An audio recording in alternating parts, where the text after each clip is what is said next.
Time for another board game review, and this time we have the game Kilt Castle. This was sent to me by Lion Rampant Imports, and it's designed by Gunter Burkhardt. Get ready to build, secure the best building sites, manage your money, and grow your towers. Just as Scottish customs would have it, you try to spend little and earn the most in the end to win the game. A fun strategy game for the whole family. Let me show you how to play. So in Kilt Castle, you are trying to earn the most money by the end of the game. If you are the starting player, you get the Master Builder seal, and you open the game out. On your turn, you can do two actions. First, you relocate a building card, which might trigger a coin day, which I'll get into later. And then each player whose card is shown on that card you relocated will build a floor. So let's go through how these cards can be relocated. You look at these cards here and you choose one to move. So, for example, one rule is, let's say I want to move this card. If I place a card in the front position so it lies in a row just by itself, like this, there has to be at least one card in the neighboring space. So I could not go like this because there's no card here. What I could do, if there was a card here, then I can do that. So that's the first rule. The second rule is each row can only have up to 4 cards. So let's say I had these 4 here. If I try to place a card here, that's invalid. Another rule is there can never be more than 5 card rows. So right now I have 1, 2, 3, 4, 5. So if I try to put this here, and actually that would work. If I try to put this card here, that would be invalid because now there are 6 rows. Another rule is with double-sided cards. If I move a double-sided card like this one, I have to rotate it because right now the red side is facing the board. If I move it up there, then I would have to flip it like that.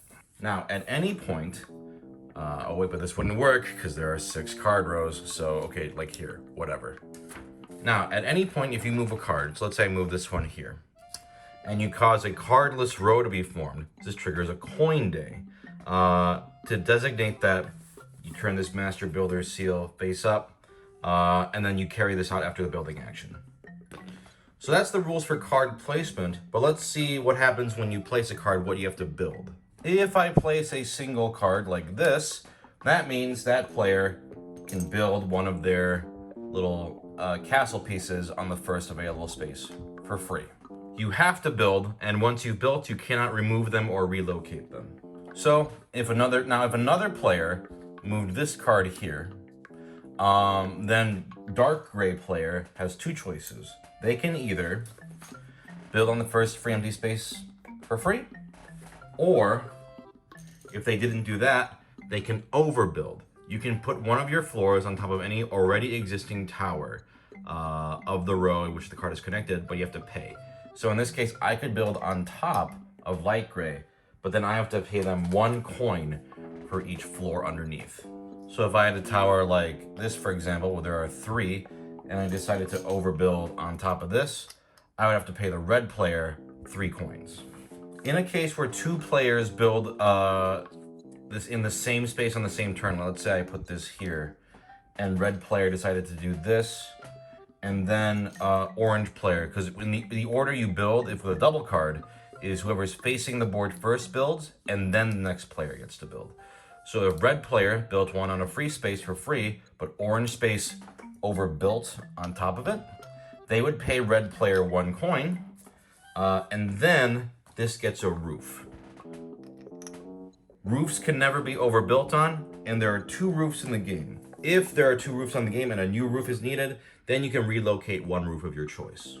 Now, the reason why you're building these towers in the first place is for coin day. So like I mentioned before, when a row, it becomes empty.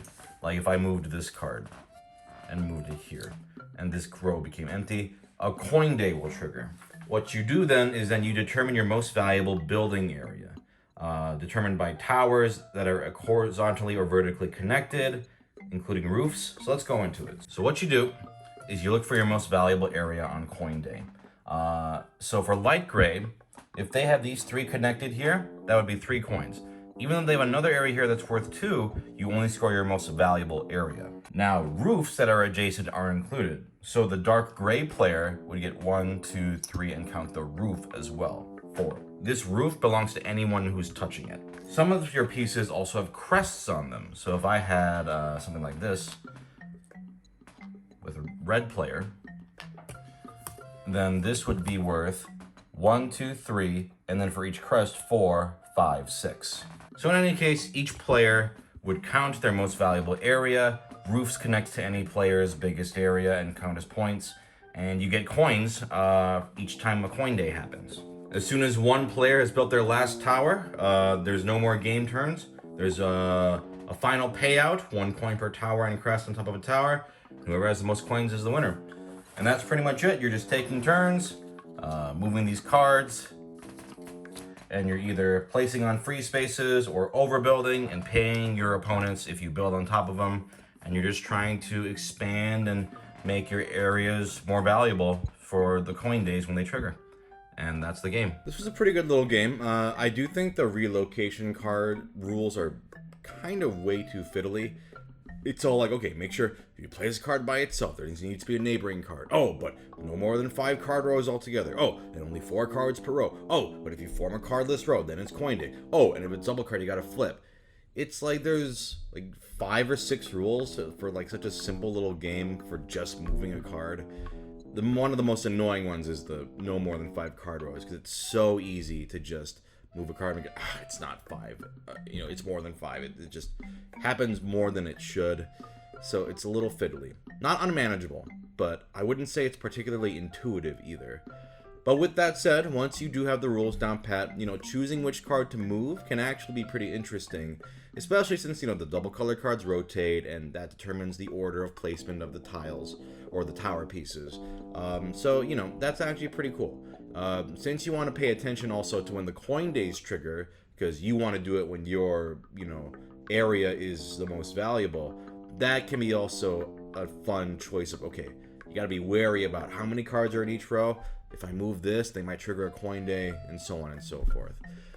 The overbuilding is also fun, building on top of others, but honestly, even though the focus of the box art is the overbuilding, I thought the card movement was actually what was more interesting in this game. Theme-wise, it's a little dry, but, once you grasp the kind of fiddly rules, you've got a pretty decent little area majority game here. It's not bad.